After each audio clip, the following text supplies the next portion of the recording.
The US government shutdown has entered its 35th day, equaling the longest in the country's history. Federal employees have been sent home as Congress remains deadlocked over the budget. Democrats are demanding funding for healthcare benefits that are set to expire, while Republicans say this should be negotiated separately from the budget bill. Well, Mike Hanna joins us live from Washington, D.C. So today, Mike, equals the record for a government shutdown. By the time we get to tomorrow, we're in new record territory, right? How does that feel for Americans? Well, it's devastating for the majority of Americans, particularly those who are going without pay because of the shutdown. Tens of thousands of air traffic controllers, for example, federal workers in all branches of government. So certainly this is a massive impact. We've also seen as well the threat to stop supplemental nutritional food assistance, the SNAP program, so-called food handouts. However, the government, faced with a challenge in the courts and a court ruling, backed down on that and has agreed to pay in half the food payments for this coming month. But that's a short-term solution.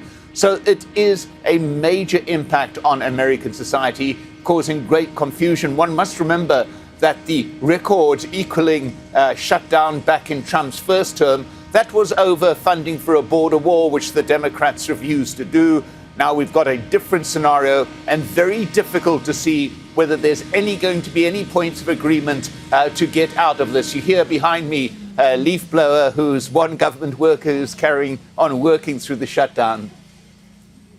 And Mike, let's just take a minute, actually. I'm going to read this graphic and try and explain a little bit of background about another issue called the filibuster, and we'll come back to you, because the US President Donald Trump, he's been calling for Republicans to change the rules in Congress to allow a budget to pass with a simple majority. Now, on Truth Social, he posted, "Terminate the filibuster now, end the ridiculous shutdown immediately, and then, most importantly, pass every wonderful Republican policy that we have dreamt of for years but never gotten." So, Mike, just explain to us what the filibuster is. How does it prevent bills from passing? And why is this such a sensitive issue now for the Trump administration?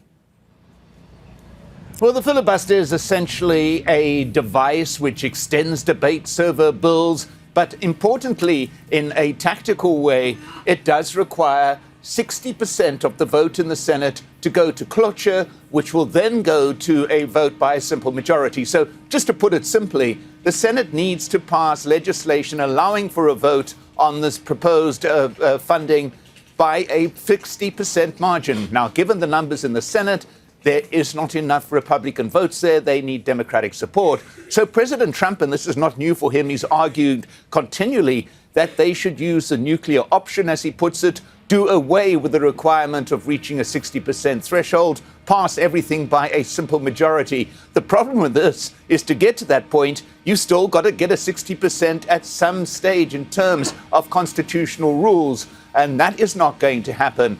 Also, one must point out that a number of Republicans are deeply concerned about talk about erasing the filibuster, because they are well aware that next time it may be the Democrats who are in the majority and need a simple majority to push forward their own agenda. So this is President Trump's contribution to this ongoing debate, this ongoing argument. Republicans and Democrats were perhaps looking for a little bit more direct engagement to get some of agreement and get this closure to an end.